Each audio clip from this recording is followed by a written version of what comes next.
Hello, good morning mga lods no. So siya na adlaw mga lods. So magpupurga kita itong inahin baboy. So alit atong gamit latigo 1,000 para sa inahin baboy. Ay 105 days naman niya na bulit dito natin makastahan niya. So yan na oras sa lasot sa tuyo ko kay para lutong niya para kauwi. Ano na latigo 1,000 na magtakin na tagay.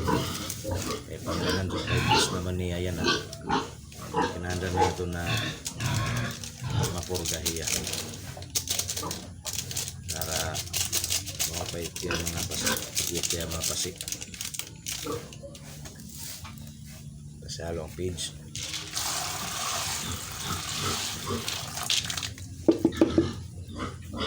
makapay magkuhan diba di kailan na tubig na kung tutso naman na di pagpakaw na iya para dapat hindi magkaon kaya mga tutso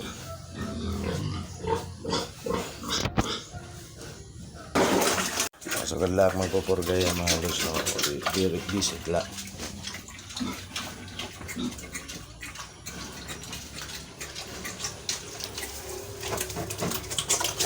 ka 105 days na niya yan burol mga ano 105 days kailangan natin na mapupurga para healthy ang mga anak ng mga pasiyat yan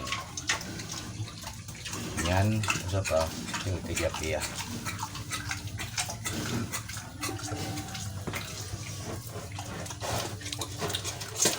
mo lang ito mga lods no? So dali tahatong 105 days na burog na ilahin so adi ngayon mga lods no? Dali hiya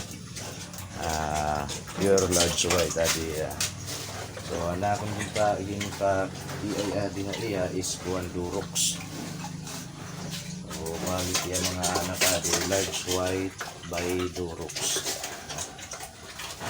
so unta sana unta mag damot yung anak sumaw pa iyang pag-anak no.